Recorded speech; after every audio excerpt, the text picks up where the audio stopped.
আর SIR নিয়ে রাজনৈতিক তরজা চলছে, কিন্তু তার মধ্যেও কেউ স্বামী ফিরে পাচ্ছেন, কেউ সন্তান। ২৬ বছর পর এসআইআর এর দৌলতে সন্তান ফিরে পেলেন এই দম্পতি। সন্তান কোথায় ছিলেন?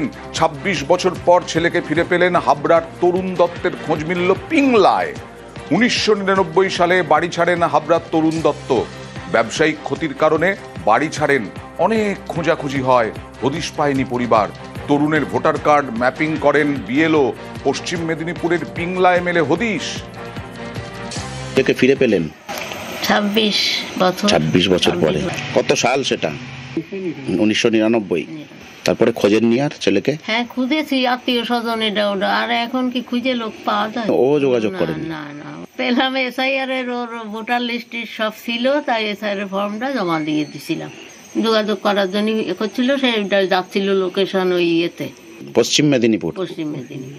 তাই বললি ও আর কি গুরুত্ব দিয়ে সেই বিএল ওই জায়গার বিএলওর সঙ্গে যোগাযোগ করেছে। তারপরে ছেলেকে পেলেন অবশেষে সন্ধান। পয়সা করে লস হয়ে যায়, অনেক টাকা ধার দেনা হয়ে যায় ব্যবসা করতে যায়, সেটা একটা কারণ ছিল। তারপরে বাবা বকাবকি করে, যার জন্য রাগে অভিমানে চলে যায়। ২৫-২৬ বছর মনে তো পড়তো এসআইআর এর ফলে। তারপরে যখন যোগাযোগ হয় তখন এখানকার ভোটার লিস্ট থাকলে তো হবে নি, ২০০২-এর দিতে হবে। আর ২০০২-এ আমার ওখানে নাম ছিল, সেই নাম দিতে যে এবার বাবা চেষ্টা করছে তার ছেলের নাম তোলার জন্য। না, ভালো লাগছে।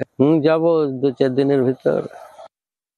ডিজিটাইজ করার সময় দেখছি যে ম্যাপিং অলরেডি অন্য কেউ করেছেন, তখনই আমি এটা দেখলাম যে কি ব্যাপার, অন্য কেউ ডিজিটাইজ করেছেন। তারপর এই দুই পরিবারের মেলবন্ধন হলো, ফোন নাম্বার এবং তারা একে অপরের সঙ্গে মিলে গেল।